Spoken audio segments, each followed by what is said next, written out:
Olá, hoje nós vamos resolver as questões de Química do vestibular C10 de 2021.2.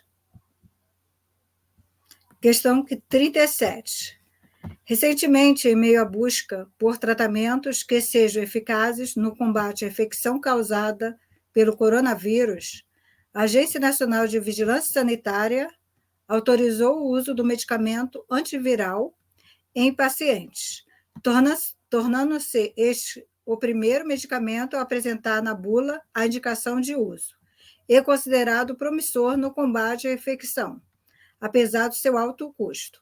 A estrutura da molécula do Remdesivir é apresentada ao lado. Aqui está a estrutura, tá, do medicamento.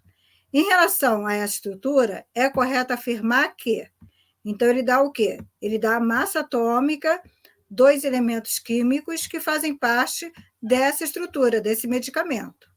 E aí ele apresenta as opções abaixo. Opção A: os átomos de carbono presentes na estrutura apresentam hibridização do tipo sp3 ou sp2? Sim, nós temos átomos de carbono que apresentam a hibridização sp3, tá? E temos átomos de carbono que apresentam a hibridização sp2. Entretanto, também temos a nitrila, C-tripla-N, que apresenta a hibridização sp. Isso quer dizer que a opção, né, A está incorreta. Opção B: a molécula apresenta as funções éster? Apresenta a função éster. Amina? Apresenta a função amina. Fenol? Não apresenta a função fenol. Tá? Então, a opção B também está incorreta. Opção C: o medicamento apresenta massa molar igual a 602 gramas por mol? Então, para determinar a massa molar desse medicamento, dessa estrutura, basta o quê? Calcular, primeiro, o número de átomos de carbono que nós temos nessa estrutura.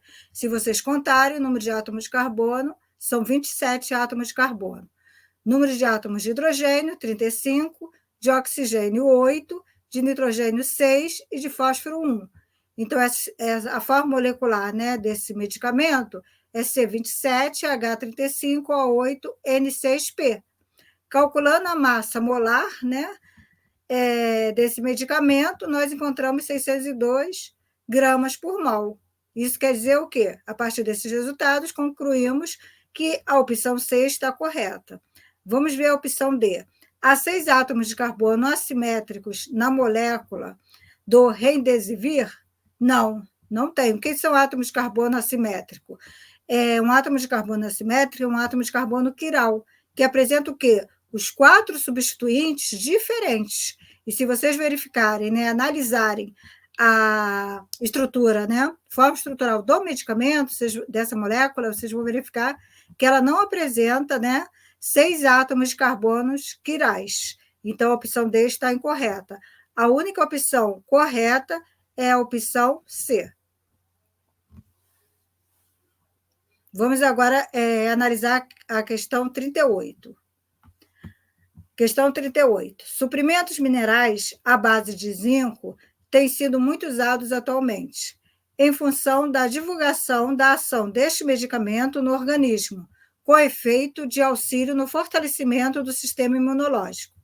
Um dos tipos de suprimentos vendidos é o ZMC, suprimento que, além de zinco, apresenta magnésio e vitamina C na sua composição. A seguir, é mostrada a tabela de informações nutricionais presente em um frasco de ZMC. Então, ele apresenta aqui a tabela. Ó. Porção de 980 miligramas, é uma dose que são 2 cápsulas, tá?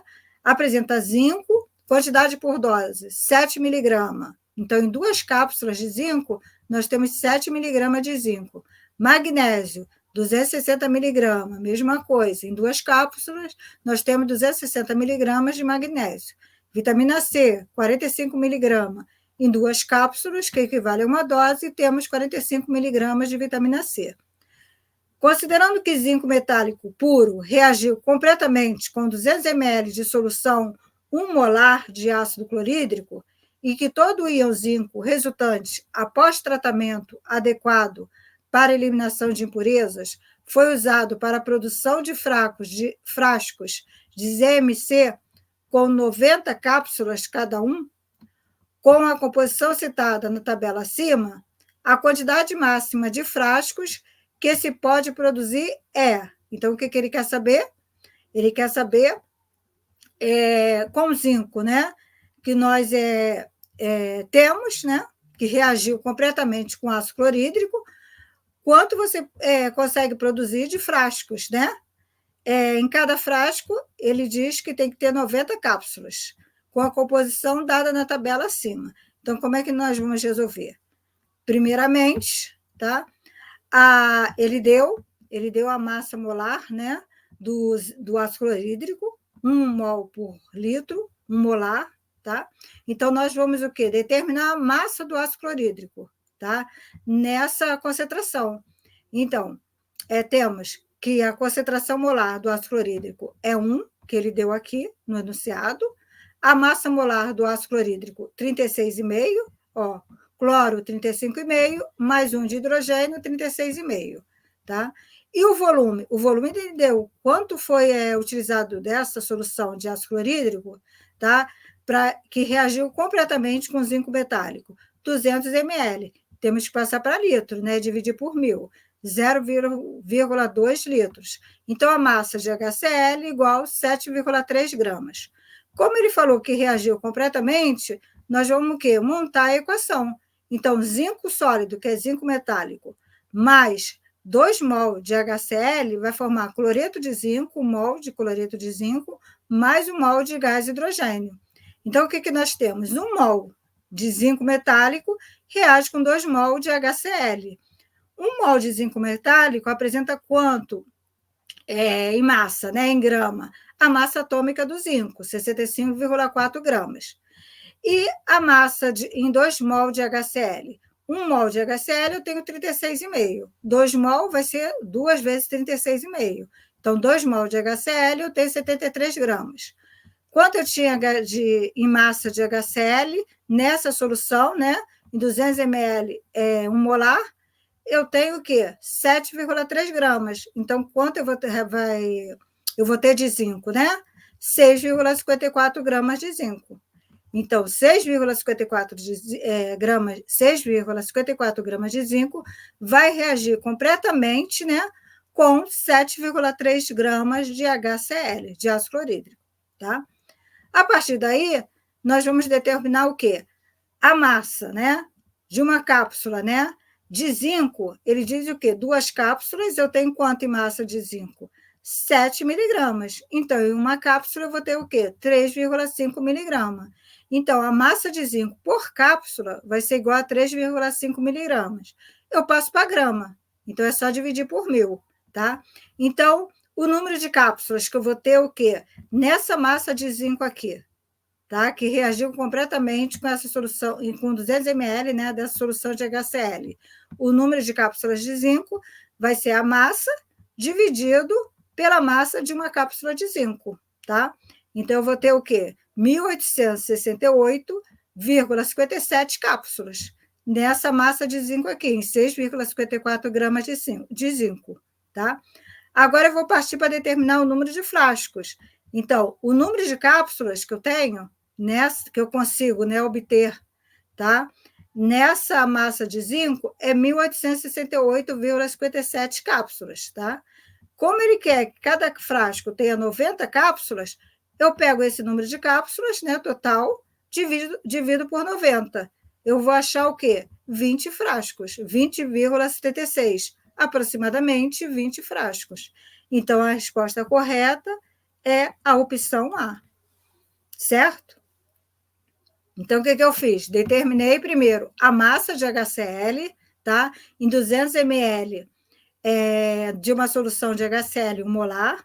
Depois, determinei a massa de zinco, tá? Que reagiu completamente com essa massa de HCl. A partir daí, eu determinei o quê? Determinei o número de cápsulas, porque eu sei a massa de zinco que eu tenho em uma cápsula, a partir dessa formulação que ele me deu aqui, tá? Então, eu sei a massa de zinco que eu tenho em uma cápsula, Se eu tenho uma determinada massa de zinco, basta determinar essa massa pela massa que eu tenho uma cápsula. Eu vou achar o número de cápsulas. Achando o número de cápsulas, como eu sei que cada frasco, né, ele quer que tenha 90 cápsulas, eu divido o número de cápsulas por 90 e eu vou achar o número de frascos, aproximadamente 20 frascos. Letra A é a opção correta. Ok? Então, vamos para a questão 39. Questão 39. O monóxido de carbono e o dióxido de carbono, quer dizer, CO e CO2, CO, né? E aqui NO2, são gases muito tóxicos, capazes de levar à morte ao serem inalados, principalmente o monóxido de carbono, pois é incolor e inodoro, sendo inalado sem que se perceba, enquanto o dióxido de nitrogênio, o NO2, é um gás castanho, de odor forte e irritante das vias aéreas e respiratórias. Esses gases podem reagir entre si a 540 Kelvin, produzindo dióxido de carbono, que é CO2, e óxido nítrico, gases menos tóxicos, conforme a equação a seguir. Então, nós temos monóxido de carbono, CO, reagindo, né, com dióxido de nitrogênio, né, que é NO2, formando dióxido de carbono, gás carbono, que é CO2, mais esse óxido aqui é óxido nítrico, né, o NO, tá? Então, essa equação ela já está balanceada. Então, eu tenho que 1 mol de CO, de monóxido de carbono, reage com 1 mol de dióxido de nitrogênio, dando 1 mol de gás carbônico, mais 1 mol de óxido nítrico. A reação teve sua cinética estudada. E os dados obtidos em algum experimento estão indicados na tabela 1. Então, nós temos 3 reações, tá? Eles fizeram 3 experimentos, e foi dado aqui a concentração de monóxido de carbono, que foi utilizado em cada experimento, e a concentração de dióxido de nitrogênio, que foi utilizado em cada experimento, tá? Concentração molar de ambos, mol por litro. E a partir daí se determinou o quê? A velocidade da reação, tá? Em mol por litro vezes minutos. Em relação ao que foi descrito, é correto concluir que a reação apresenta: opção A, cinética de primeira ordem, e a constante de velocidade é igual a 3,23 vezes 10 elevado a menos 2. Opção B, cinética de segunda ordem, e a constante de velocidade é igual a 3,23 vezes 10 elevado a menos 2. Opção C, cinética de primeira ordem, e a constante de velocidade é igual a 1,75 vezes 10 elevado a menos 3. Opção D, cinética de segunda ordem, e a constante de velocidade é igual a 1,75 vezes 10 elevado a menos 3. Então, ele quer saber o quê? Ele quer saber a cinética, né? A ordem da reação total, da reação global, e ele quer saber o quê? A constante de velocidade da reação. Então, a partir daí, nós sabemos o quê? Que existe uma fórmula matemática que relaciona a constante de velocidade e a ordem, né, de cada reagente na reação. Então, temos que a velocidade da reação é igual à constante da velocidade vezes a concentração dos reagentes. Então, quais são os reagentes? Então, a velocidade da reação é igual à constante da velocidade vezes a concentração, né, de monóxido de carbono elevado a x. Quem é x? X é a ordem de reação em relação ao monóxido de carbono, tá? Vezes o dióxido de nitrogênio, NO2, elevado a y, onde y é o quê? A ordem da reação em relação a esse reagente, ao dióxido de nitrogênio. Então, o que, que nós temos, né? Nós temos 3 reações, em que 2 delas mantêm constante a concentração de um dos reagentes e varia a concentração do outro reagente, tá? E então podemos começar aqui pelo análise, né? Pelo monóxido de carbono. Então, a velocidade do primeiro experimento, tá? Dividido pela velocidade do segundo experimento. Vai ser igual a quê? Aí temos o quê? A constante da velocidade, que tanto no primeiro experimento como no segundo experimento é a mesma, então nós podemos cortar. E temos a concentração do monóxido de carbono. Tanto no primeiro experimento quanto no segundo experimento, a concentração de monóxido de carbono permaneceu constante. Então, nós podemos cortar. Então, a velocidade do experimento 1 dividido pela velocidade do experimento 2 vai ser igual à concentração de dióxido de nitrogênio, tá, elevado a Y, no experimento 1, dividido pela concentração de dióxido de nitrogênio elevado a Y no experimento 2, que são diferentes. Tá? Então, aqui nós temos a velocidade da reação, tanto no experimento 1 como no experimento 2, e temos a concentração também. Tá? Jogando na fórmula acima, nós vamos achar que Y é igual a 1. Isso quer dizer o quê? Que em relação, né, ao reagente dióxido de nitrogênio, a ordem de reação é igual a 1. Tá? Agora, vamos fazer a mesma, utilizar o mesmo raciocínio para determinar o quê? A ordem de reação em relação ao reagente, né, ao monóxido de carbono, tá? E achar o X. Então, agora nós temos o quê? Vamos pegar o experimento 1 e o experimento 3, em que a concentração do dióxido de nitrogênio é constante, tanto no experimento 1 quanto no experimento 3. São iguais. Se são iguais, nós podemos cortar. Tá? Então, o mesmo raciocínio, velocidade da reação 1 dividido pela velocidade da reação 2, velocidade da reação 1 dividido pela velocidade da reação 3, a constante da velocidade é a mesma, vamos cortar, tá? A concentração de dióxido de nitrogênio é a mesma, então também vamos cortar, e vamos ficar com o quê? A velocidade do experimento 1 dividido pela velocidade do experimento 3 é igual à concentração de monóxido de carbono no experimento 1 elevado a X, dividido pela concentração de monóxido de carbono no experimento 3 elevado a X. Então, substituindo, né, pelos valores, vamos chegar à conclusão que X é igual a 1. Tá? Isso quer dizer o quê? Que na ordem, né, que a ordem de reação em relação ao reagente monóxido de carbono vai ser 1, tá? Então, aí, a partir daí, determinando, né, X e Y, nós podemos determinar o quê? A ordem global da reação. Como é que determina a ordem global da reação? Somando a ordem da reação em relação a cada reagente. Então, como nós temos 2 reagentes, e nos 2 reagentes a ordem de reação é igual a 1, então vai ser 1 mais 1. Então, a ordem, né, global da reação vai ser igual a 2. É uma reação de segunda ordem. Então, olhando para as opções, nós temos, né, a opção B, que pode estar correta, e a opção D, que pode estar correta. Então, podemos eliminar, né, a opção A e a opção C. Então, agora, para saber quem está correta, se é a opção B ou a opção D, nós temos que calcular o quê? A constante de velocidade da reação. Como é que calcula a constante de velocidade da reação? Então, aí nós podemos pegar o quê? É a constante da velocidade, né? Aqui eu tenho a velocidade da reação 1, tá? Dividido pela concentração de monóxido de carbono, tá? Vezes a concentração, tá, do dióxido de nitrogênio. E aí nós podemos substituir aqui, ó, já sabemos o valor de x e y, pego um experimento, né?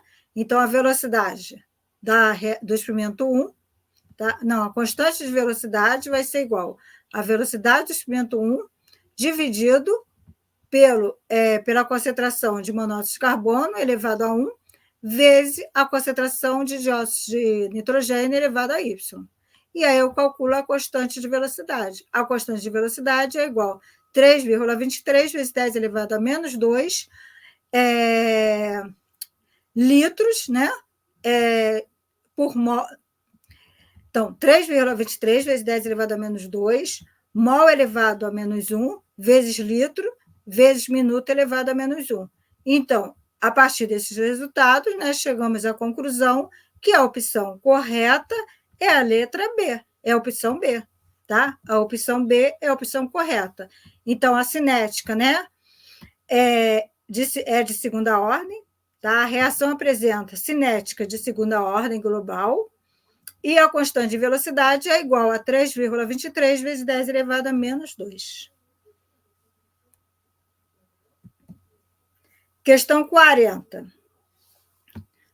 A osmose é, para os organismos, a mais importante das propriedades coligativas, pois as paredes das células agem como membranas semipermeáveis, permitindo e selecionando a troca de matéria com o meio extracelular, em função da concentração dos meios, conceitos de hipertônico e hipotônico. Nesse sentido, 500 ml de uma solução aquosa de manitol, isômero da glicose, deve ser administrada por um veterinário em um cão que passará por tratamento neurológico, a fim de tentar diminuir a pressão intracraniana, devido à sua ação diurética por osmose. Sabendo que o sangue tem pressão osmótica de 7,6 atm a 38 graus Celsius, temperatura corporal do cão, e que a solução injetada deve ser isotônica ao sangue do animal, a concentração da solução de manitol a ser injetada deve ser em mol por litro aproximadamente igual a opção A, 0,25, opção B, 0,15, opção C, 1,5, opção D, 2,5. Então, o que nós sabemos? Nós sabemos a fórmula da pressão osmótica, tá? Vai ser o quê? A pressão osmótica é igual à concentração vezes R, que é a constante dos gases, né? Perfeito, vezes a temperatura. Então, temos que a pressão osmótica já está em ATM, ele deu aqui, ó, 7,6 ATM, tá? A concentração molar é o que nós queremos achar, ó, deve ser injetada em mol por litro, né? Então, a concentração molar é o que nós queremos. R, né, é uma constante dos gases, então é 0,082, que já vai estar em ATM, assim como a pressão. E 311 é o quê? A temperatura em Kelvin, porque nós temos que passar o quê? Grau Celsius para Kelvin. Então, basta o quê? 38 mais 273. Aí achamos a concentração, tá? A concentração da solução de manitol a ser injetada em 1 litro. Então, aqui, a concentração, né, molar é igual a 0,29, quer dizer, aproximadamente 0,30 mol por litro, né? Para 1 litro. Só que ele fala o quê? 500 ml de uma solução aquosa de manitol. Então, se 1 litro eu tenho uma concentração de 0,30, tá, mol, e meio litro eu vou ter uma concentração de 0,15 mol, tá, por litro, em meio litro. Então, basta dividir por 2 aqui. Em 1 litro é igual a 1 mililitro. Como é 500 mililitros, eu vou pegar e vou dividir por 2. Então, a concentração da solução de manitol a ser injetada deve ser aproximadamente igual a 0,15 mol por litro. Então, a opção correta, né, é a opção B.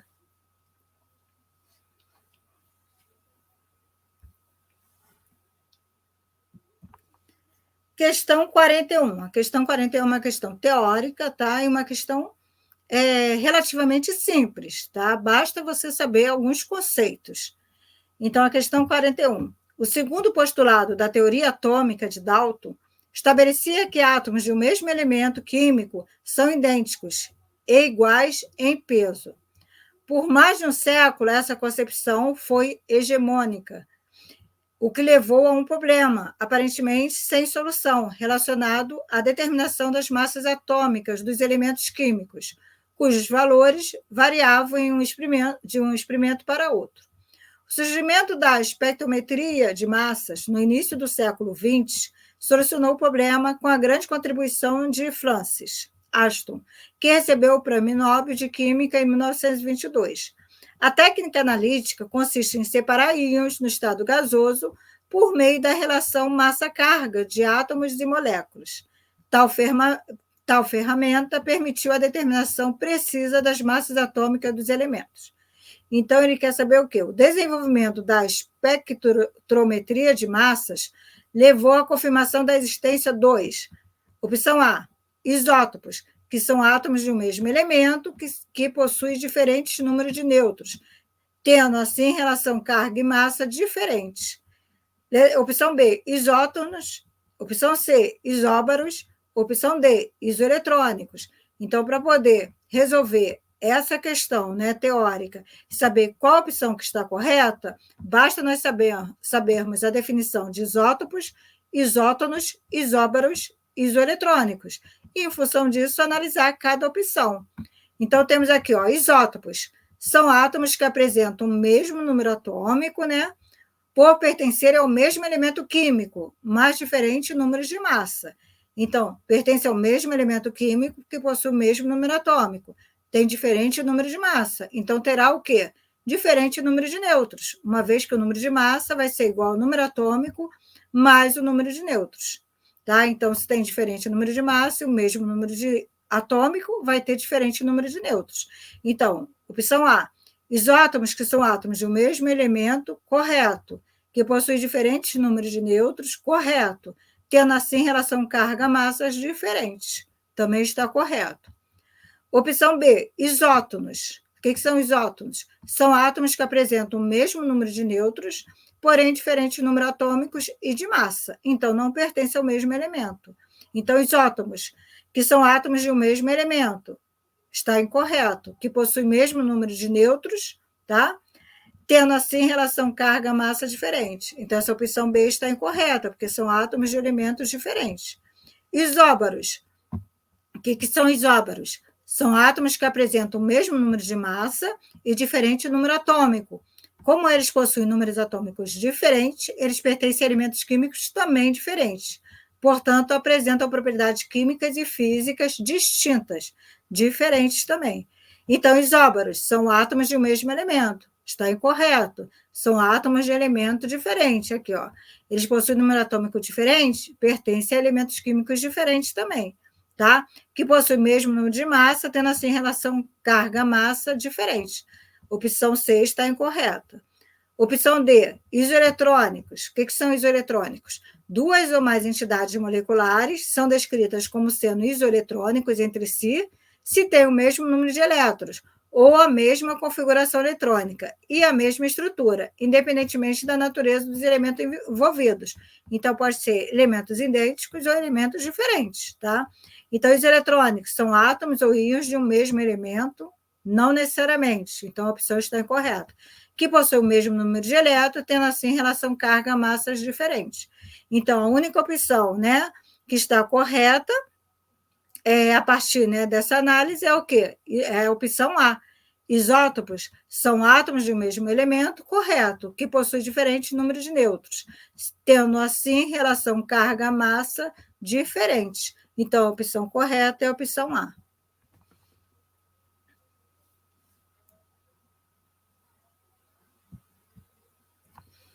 Questão 42, né?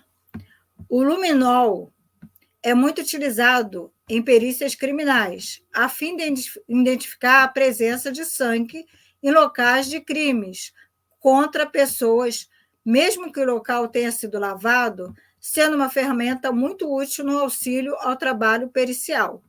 A ação do luminol ocorre por meio de uma reação de quimiluminescência, na presença de H2O2, peróxido de hidrogênio, que é água oxigenada, em meio básico, catalisada pelo íon ferro presente na hemoglobina, emitindo luz de cor azul e revelando as manchas de sangue. A reação, de forma simplificada, é representada a seguinte. Então, está a reação aqui do luminol com peróxido de hidrogênio, né, catalisado na presença de base, dando esse composto aqui mais luz. Em relação a esta reação, pode-se afirmar corretamente que, opção A, o luminol é o agente oxidante na reação. Para ele ser o agente oxidante na reação, tá? Ele tem que se reduzir, tá? Ele tem que se reduzir e oxidar o outro, né? O outro elemento. Então, no caso, ele teria que ser o redutor. Opção B, o íon ferro da hemoglobina é consumido, já que sofre oxidação, pois o catalisador também participa da reação. Então, ele diz aqui, ó, aqui no enunciado, ó, a ação do luminol ocorre por meio de uma reação de quimiluminescência, na presença de peróxido de hidrogênio em meio básico, catalisada pelo íon ferro. Então, o íon ferro é o catalisador, presente na hemoglobina, emitindo luz de cor azul e revelando as manchas de sangue. que nós sabemos em relação ao catalisador? O catalisador ele é adicionado, né, no meio reacional para poder o quê? Acelerar a reação, tá? Entretanto, ele não é consumido na reação. Ele vai, conforme ele entra na reação, ele também sai da reação, tá? Então, o íon ferro da hemoglobina acelera a reação entre o luminol e o peróxido ao diminuir. Opção B, o íon ferro da hemoglobina é consumido já que sofre oxidação, pois o catalisador também participa da reação? Não, o catalisador não participa da reação. Então, a opção B está incorreta. Opção C, o íon ferro da hemoglobina acelera a reação? Ok, acelera, uma vez que ele é o quê? O catalisador da reação. Entre o luminol e o peróxido, que são os dois reagentes, ao diminuir a energia de ativação da reação. Correto. Então, o catalisador de uma reação, ele acelera a reação porque ele diminui a energia de ativação da reação, fazendo com que a reação ocorra mais rapidamente, tá? Então, a opção C está correta. A opção D, o peróxido de hidrogênio é o agente redutor da reação. Para ele ser o agente redutor da reação, ele teria que o quê? Se oxidar, tá? E reduzir o outro, para poder ser o agente redutor da reação. E o que nós sabemos em relação ao peróxido de hidrogênio? Que ele é um agente oxidante. Então, no caso, o peróxido de hidrogênio, né, a água oxigenada numa reação, ele é o agente oxidante. Então, a opção D está incorreta. O peróxido de hidrogênio é o agente redutor da reação? Não. O peróxido de hidrogênio é o agente oxidante da reação. Assim como a opção A também. O luminol é o agente oxidante da reação? Não. Quem é um agente oxidante da reação é o peróxido de hidrogênio, a água oxigenada. Então, a única opção correta aqui é a opção C. O íon ferro da hemoglobina acelera a reação entre o luminol e o peróxido, ao diminuir a energia de ativação da reação. Então, a letra C é a única opção correta.